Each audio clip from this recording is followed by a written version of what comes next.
भगवान वासुदेव श्री कृष्ण की जय। ओम नमो भगवते वासुदेवाय। ओम नमो भगवते वासुदेवाय। श्री कृष्ण गोविंद हरे मुरारी, हे नाथ नारायण वासुदेव। श्री कृष्ण गोविंद हरे मुरारी, हे नाथ नारायण वासुदेव। राधे कृष्ण राधे कृष्ण राधे कृष्ण राधे कृष्ण। द्वारकानाथ की जय, केशव की जय, माधव की जय, राधा रानी की जय। श्री सुखदेव जी राजा परीक्षित को भागवत कथा सुना रहे हैं, वही प्रसंग हम कह रहे हैं। और आज का प्रसंग बहुत ही सुंदर है। कल तो भगवान वासुदेव श्री कृष्ण के मुखार बिंद से जरासंध को हरिश्चंद्र, राजा हरिश्चंद्र, सत्य हरिश्चंद्र की कहानी सुनाई। बहुत ही सुंदर प्रसंग रहा। कल का प्रसंग बहुत सुंदर था। भगवान वासुदेव ने कहा कि सत्य के कारण हरिश्चंद्र को लेने नारायण स्वयं आते हैं। नारायण स्वयं, ऐसा वर्णन उन्होंने किया कि उनको लेने के लिए नारायण ने स्वयं आए हैं। यह सुन के जरासंध को सुना रहे हैं। अब इसके आगे कह रहे हैं कि हरिश्चंद्र को अमर पद मिलता है और युगों युगों तक यश कीर्ति उनकी गाई जा रही है। ऐसे ऐसे जरासंध को दूसरी कहानी अब सुना रहे हैं। कह रहे हैं, रंतिदेव की कहानी सुना रहे हैं। तो सुखदेव जी कह रहे हैं, राजन ध्यान लगा के सुनिए। रंतिदेव ने ऐसा तप किया। यह भगवान वासुदेव जरासंध को सुना रहे हैं रंतिदेव की कहानी। रंतिदेव ने ऐसा तप किया कि 48 दिन बिना पानी आहार था, और जिस समय पानी पीने बैठा उस समय कोई प्यासा आ जाता है, इतने में वह पानी को नहीं पीता और उस प्यासे को पिलाया। उस जलदान से उसने मुक्ति पाई है। फिर ऐसी मुक्ति पाई है कि वह राजा बलि ने अतिदान किया तो पाताल का राज्य लिया, और अब तक उसका यश चला आता है। अब तक उसकी यश कीर्ति गाई जाती है। देखिए कि ऐसा उदाहरण दे के कहते हैं, ऐसे समझा के भगवान वासुदेव कह रहे हैं। मुनि छठे महीने अन्न खाते थे।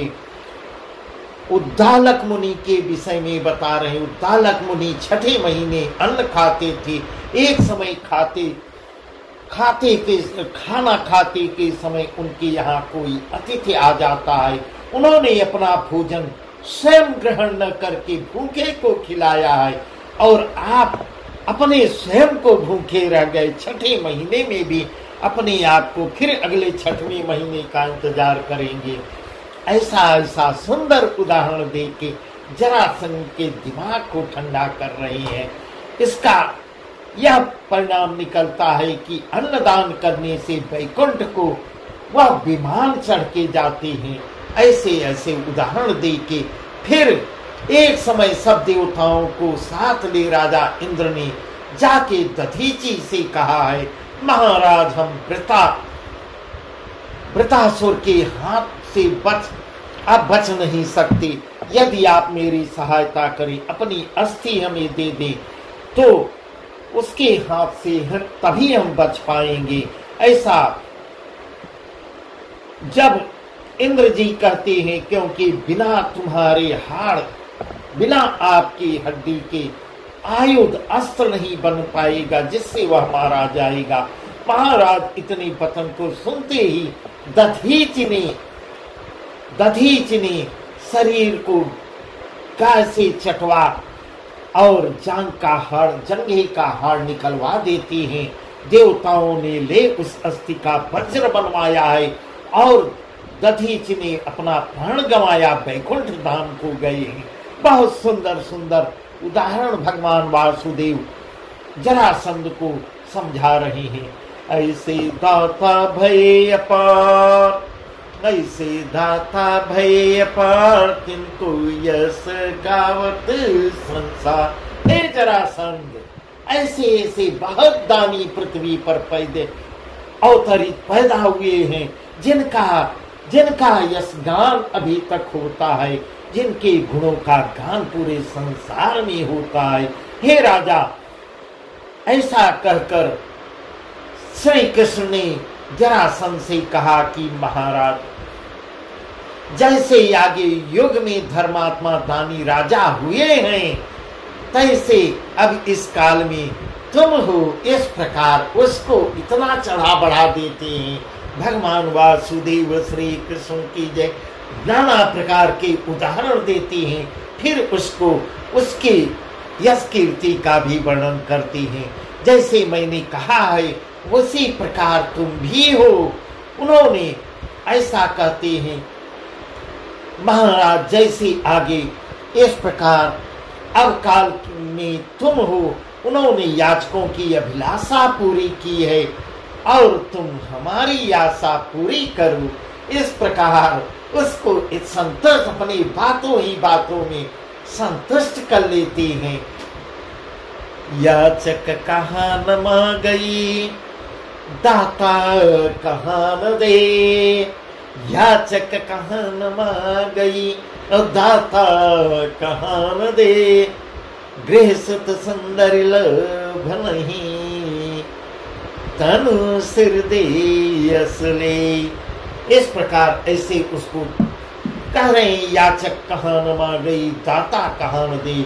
याचक कहाँ कहाँ हाथ नहीं फैला देता, हर जगह मांगने पहुंच जाता है, और दाता अपना सब कुछ दे देता है। ऐसा उसको समझा रहे हैं। ऐ प्रभु के मुख से ऐसे वचन मुख से निकलते ही जरासंध बोलता है, याचक को दाता की पीर नहीं होती, तो भी दानी अपनी प्रकृति नहीं छोड़ता, इसमें सुख पाता है, और सुख पाके दुख हरि ने कपट रूप धर। यह वह भी कहता है कि याचक दाता की पीर नहीं होती, दाता को पीरा नहीं होता। याचक जो है दाता की पीरा नहीं करता, वह सुख अपने सुख के लिए दूसरे को दुख देता है। ऐसा कहता है, हरि ने कपट रूप धर बामन को ठग लिया। वन बल के पास जाए, 3 पग में पृथ्वी नाप देते हैं। उस समय शुक्र ने बल को चिताया तो भी राजा ने प्रण को न छोड़ा। ऐसा वर्णन कर रहे हैं। देह समेत मन ही तिन दई, ताकि जग में कीरति भई। देह समेत मन ही तिन दई, जाकी ताकि जग में कीरति भई। याचक बेसुन कहाँ यस लीना, याचक बेसुन कहाँ यस लीना, सर्वस लई तो हटकीना। इस प्रकार कह रही हैं, तुम पहले अपना नाम भेद बताओ, तब जो मांगोगे सो मैं दूंगा। इस प्रकार जरासंध भी उदाहरण देने लगा, कह रहा है, पहले याचक अपना रहस्य बताओ, मुझे ठग दिखते हो। ऐसा मन में अपने सोच रहा है, मन ही मन विचलित कर रहा है कि कहीं मैं ठगा जा रहा हूँ। पहले अपना भेद बताओ, तब याचक, तब मांगो, जो मांगो मैं दूंगा। श्री कृष्ण से ऐसे वचन बोले कि हम क्षत्रिय हैं, वासुदेव हमारा नाम है, तुम भली भांति में जानते हो, और ये दोनों अर्जुन और भीम हैं हमारे फुफेरे भाई। हम युद्ध करने तुम्हारे पास आए हैं और मल्ल युद्ध के लिए चुनौती देते हैं। इस प्रकार ऐसे उनके मुखारबिंद से जब वर्णन होता है, इस प्रकार कहते हैं, हम यही तुमसे मांगने आए हैं, जो अगर देने में सामर्थ हो। इस प्रकार अब ललकारने भी लगते हैं भगवान वासुदेव श्री कृष्ण के मुख से। जब ऐसे ऐसे वचन निकलने लगे, महाराज, हे राजन, यह बात श्री कृष्ण से सुन जरासंध हंसकर बोलता है, कि तुम मुझसे लड़ोगे? तुम मेरे समान योद्धा नहीं हो, भाग चुके हो। और अर्जुन से नहीं लड़ूंगा, क्योंकि यह विदर्भ देश गया था, वहां नारी का वेश, यह भी 1 साल कुछ दिन नारी के भेष में रहा है, इससे भी मैं मल्ल युद्ध नहीं करूंगा। यह नारी के भेष में रहा है, भीमसेन से कहो तो इससे मैं लड़ जाऊंगा, यह मेरे समान योद्धा है। यह मेरे ऐसा कहने लगा, उसकी मति मारी जाती है। यह भगवान वासुदेव का प्रताप है, यह मेरे समान बल का भी है, इससे लड़ने में मुझे कोई लज्जा भी नहीं आएगी, और तुम लोगों से लड़ने में मुझे शर्म आ रही है, ऐसा कह रहा है। पहले तुम सब भोजन करो, पीछे मल्ल अखाड़े लड़ो। पहले तुम सब भोजन करो, पीछे मल्ल अखाड़े लड़ो। इस प्रकार ऐसा कह रहा है। जब वेशभूषा बदल के आ ही गए हो तो पहले अतिथि स्वीकार करो, अतिथि बन के आए हो, आतिथ्य को स्वीकार करो, पहले भोजन करो, फिर उसके बाद अखाड़े में मल्ल होगा, मल्ल युद्ध होगा, अवश्य होगा। भोजन दे नृप बाहर आयो, भोजन दे नृप बाहर आयो, भीमसेन तह बोली पठायो, भीमसेन तह बोली पठायो। अपनी गदा ताहि दिन तिन दई, अपनी गदा ताहि तिन दई, गदा दूसरी या पुनलई, गदा दूसरी या पुनलई। टोपी शेष काछनी काछे, बने रूप नटुआ के आछे, बने रूप नटुआ के आछे। बहुत सुंदर प्रसंग, बहुत सुंदर वर्णन किए हैं। इस प्रकार कह रहे हैं, जहाँ मंडप बनो बैठ जाए मुरार। जहाँ मंडप बनता है वहाँ मुरारी जाके बैठते हैं।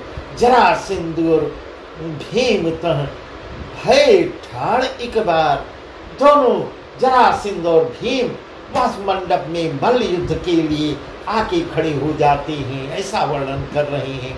महाराज, हे राजन, जिस समय दोनों वीर अखाड़े में खंभ स्तंभ की तरह ताल ठोक के गदा तान ध्वजा पलट घूम झूम कर सन्मुख आते हैं, उस समय ऐसे मालूम प्रतीत हो रहा है, ऐसे मालूम हो रहा है कि मानो 2 मतंग मत वाले उठ खड़े हुए हैं। आगे जरासंध ने भीमसेन से कहा कि पहले गदा तू चला, क्योंकि तेरी इच्छा थी, पहले तू चला, क्योंकि तू ब्राह्मण का भेष ले ली, मेरी दरवाजे पे आए हो, तुम याचक बन के आए हो, ब्राह्मण के भेष में आए हो, इसलिए पहले मौका तुमको मैं देता हूँ, आओ पहले गदा तुम वार करो, तुम चलाओ। ऐसा जरासंध कहता है। तब भीमसेन ने कहा कि पहले गदा तू चला, क्योंकि भीमसेन ने कहा पहले गदा तू चला, क्योंकि तू ब्राह्मण का भेष ले मेरी यहाँ आया था, इसलिए इससे पहले मैं प्रहार न करूंगा। ऐसी बात सुन भीमसेन कहते हैं, राजा यह धर्म युद्ध है। तब कहते हैं कि राजा यह धर्म युद्ध है, और मैं पहले प्रहार कैसे करूं? महाराज, तब उन वीरों ने परस्पर एक साथ ही गदा चलाई है, दोनों अडिग हो जाते हैं, धर्म युद्ध की लड़ाई करते हैं, और पहले तुम चलाओ में कोई तैयार नहीं होता, धर्म युद्ध की लड़ाई कर रहे हैं। तब महाराज, हे राजन, उन दोनों शूरवीरों ने आपस में एक साथ वार्ता करते हुए एक साथ ही गदा चलाई और युद्ध करने लगते हैं। ताकत घाते अपनी, चोट करत बाई अरु दाहिनी, ताकत घाते अपनी, चोट करत बाई अरु दाहिनी। अपनी घात में दोनों वार कर रहे हैं। चोट करत बाई अरु दाहिनी, अंग बचाए उछरी पग धरे, अंग बचाए उछरी पग धरे। छठ झपटहि गदा गदा सो लरी, झपटहि गदा गदा सो लरी। इस प्रकार दोनों उछल कूद कर लड़ रहे हैं। खटपट छटपट खटपट चोट गदा फटकारो, छटपट खटपट चोट गदा फटकरी। लागत शब्द कुलाहल भारी, लागत शब्द कुलाहल भारी। खटाखट गदा आपस में लड़ रही है और बड़ी तेज कुलाहल की ध्वनि हो रही है। ऐसी कथा सुखदेव जी कह रहे हैं, हे राजन, इस भांति दोनों बलि दिन भर तो युद्ध करते और शाम को विश्राम करते थे। दिन भर कई दिनों युद्ध चला है, कई दिन मल्ल युद्ध हुआ है। शाम के समय घर आके एक साथ ऐसा वर्णन कर रहे हैं, एक साथ बैठ के भोजन भी करते थे और विश्राम करते थे। ऐसे लड़ते लड़ते 27 दिन बीते हैं। बहुत सुंदर प्रसंग है। 27 दिन तक मल्ल युद्ध चला है। तब एक दिन दोनों के लड़ने के समय श्री कृष्ण ने मन में ही मन विचार किया, यह तो ऐसे मारा नहीं जाएगा। इस प्रकार भगवान वासुदेव कुछ अपना दिमाग लगा रहे हैं, यह ऐसे नहीं मारा जाएगा, क्योंकि यह जब जन्मा था तब 2 फांक हो जन्मा था। उस समय जरासंध का मुंह और नाक मुदा तब दोनों फांक मिल गई। यह समाचार सुन उसी समय उसके पिता बृहद्रथ ने ज्योतिषियों को बुलाया था कि पूछा कि कहो इस लड़के का नाम क्या होगा और कैसे होगा। तब ज्योतिषियों ने बताया था, महाराज इसका नाम जरासंध होगा। 2 को जोड़ने से इस हुआ है इसका नाम, और यह बहुत बड़ा प्रतापी अजर और अमर होगा। इसको जल्दी कोई जीत नहीं पाएगा। जब तक इसकी संधि नहीं फटेगी तब तक यह किसी से मारा भी नहीं जाएगा। इस प्रकार ऐसी भविष्यवाणी ज्योतिषी लोग कर रहे हैं।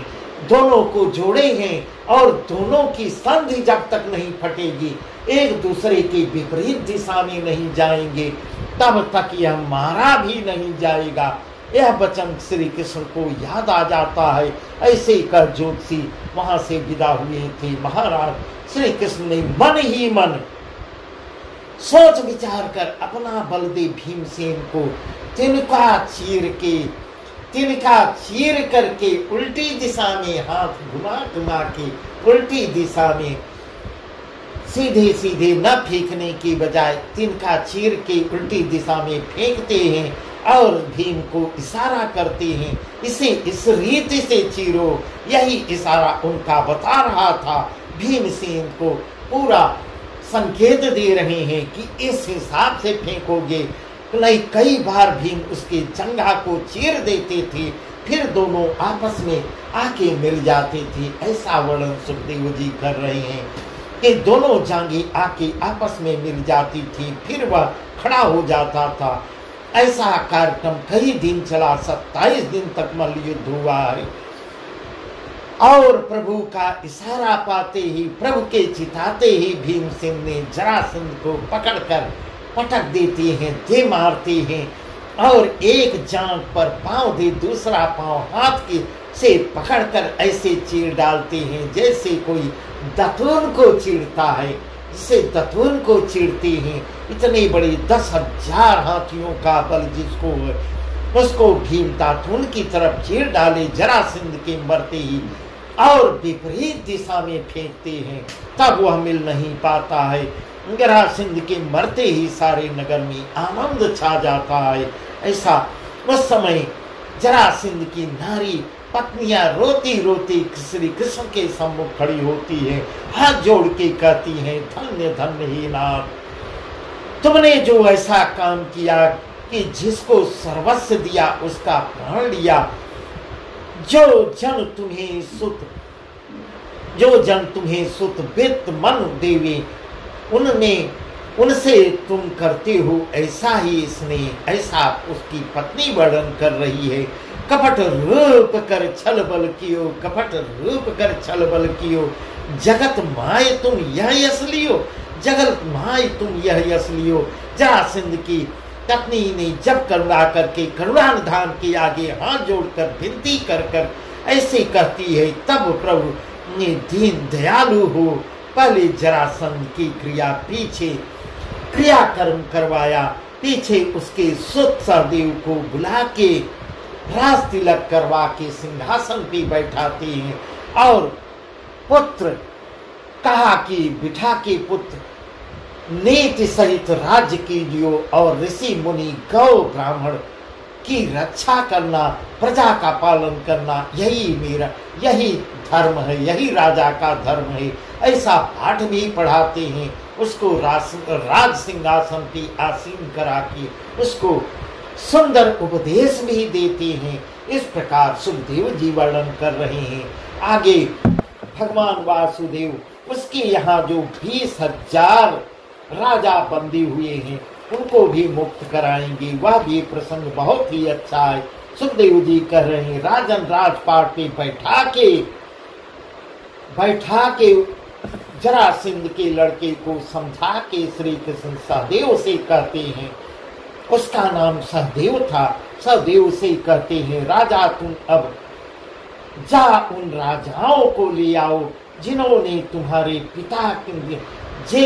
तुम्हारे पिता ने पहाड़ की कंदरा में बांध रखा, कैद करके रखा है, छिपा रखा है।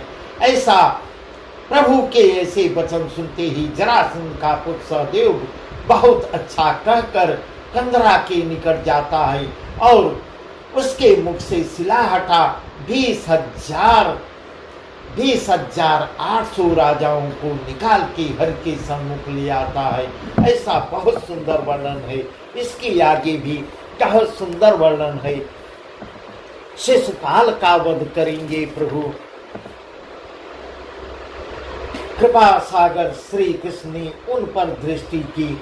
उन राजाओं को जब ले आता है, तुम्हारा राजा लोग हाथ जोड़ के प्रभु के सामने आते हैं, हे दीन बंधु दीनानाथ, आपने अच्छे समय पर आके हमारी सुन ली है, नहीं तो हम सब मरणासन्न हो चुके थे, एकदम मृतक हो चुके थे, मरने के करीब हो गए थे।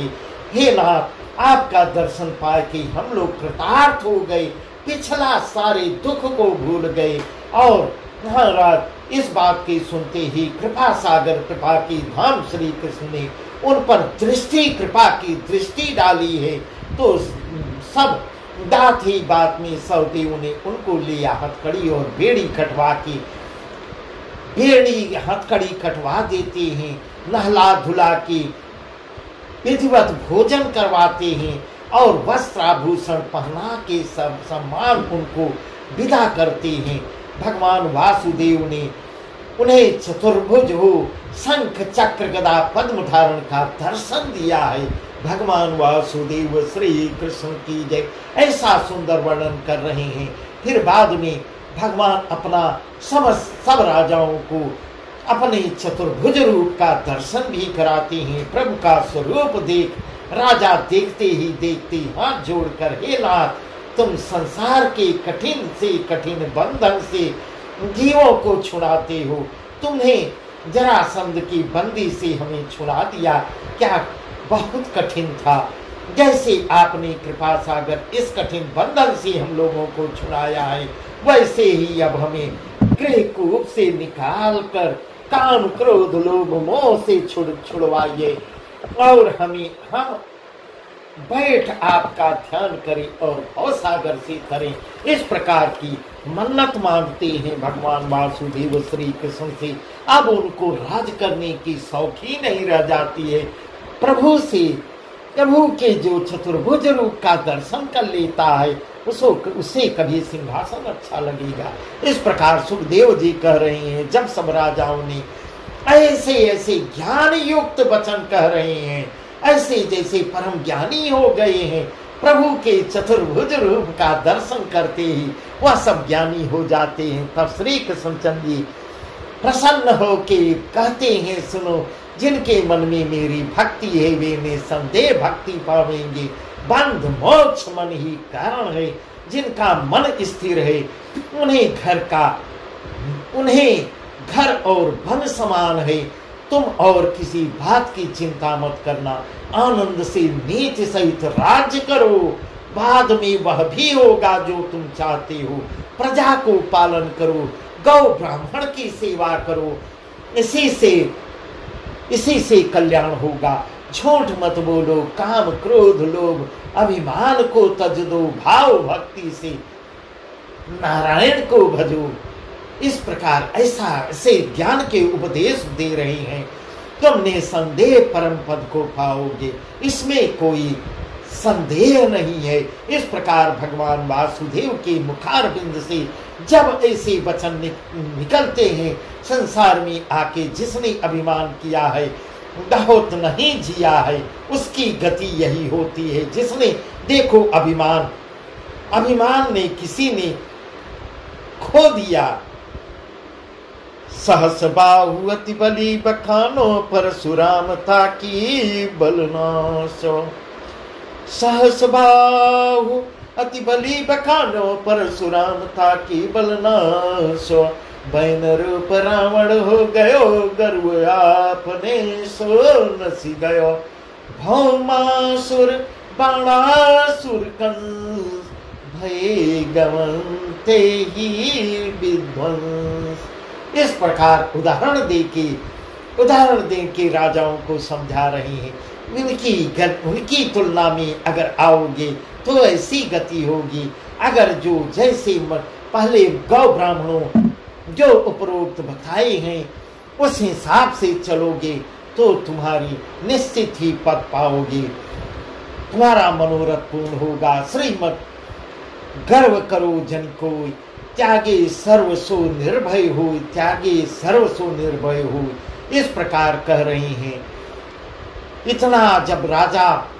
इतना सुखदेव जी कह रही हैं। जब भगवान वासुदेव श्री कृष्ण के मुखारबिंद से ऐसे वचन सब राजा सुनते हैं, तब राजाओं ने कहा अब तुम हम अपने, और तब भगवान वासुदेव से कहते हैं राजाओं से, हे राजाओं, निसंदेह अपने अपने घर जाओ और अपने कुटुंबियों से मिलो, अपना राजपाट संभालो।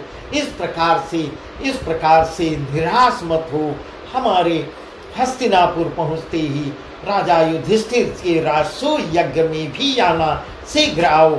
इस प्रकार इतने वचन हर के मुख से निकलते ही सहदेव ने सब राजाओं को जाने का सामान, जितना बहुत सामान देते हैं और उतना ही बात में ला उपस्थित किया। जो प्रभु जो इशारा करते हैं वह सहदेव लाते जाते हैं। सर सम्मान सबको विदा करवाते हैं। वे प्रभु से विदा हो अपने अपने देश को जाते हैं। और श्री कृष्ण भी सहदेव को साथ ले भीम अर्जुन सहित वहां चलते हैं।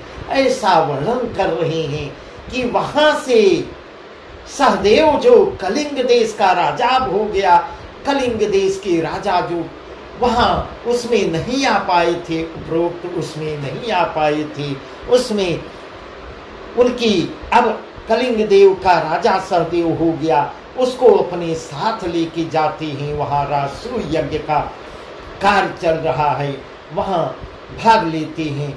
आगे प्रभु ने युधिष्ठिर के पास जाके जरासंध के मारने का समाचार बताते हैं। सब राजाओं को छुड़ाने का ब्यौरा का सुनाया। इतने में सब राजा और अपनी अपनी सेना सहित आके पहुंच जाते हैं। राजा युधिष्ठिर को सबको भेंट दे देती हैं।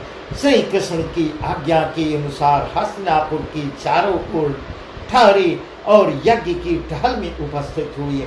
इस प्रकार राजसूय यज्ञ होता है। भगवान वासुदेव श्री कृष्ण की जय। बस आज का प्रसंग यहीं तक। आगे का प्रसंग भी बहुत सुंदर है। शिशुपाल का वध है, आगे शिशुपाल का वध होगा, वह भी बहुत सुंदर है। बहुत ही सुंदर ढंग से शिशुपाल का वध करेंगे। इसके बाद दुर्योधन का मान मर्दन है। बहुत अच्छे अच्छे प्रसंग हैं जिसको हम कल बताएंगे। भगवान वासुदेव श्री कृष्ण की जय। ओम नमो भगवते वासुदेवाय। ओम नमो भगवते वासुदेवाय। श्री कृष्ण गोविंद हरे मुरारी, हे नाथ नारायण वासुदेव। श्री कृष्ण गोविंद हरे मुरारी, हे नाथ नारायण वासुदेव। राधे कृष्ण राधे कृष्ण राधे कृष्ण राधे कृष्ण। द्वारकानाथ की जय, केशव की जय, माधव की जय, राधा रानी की जय।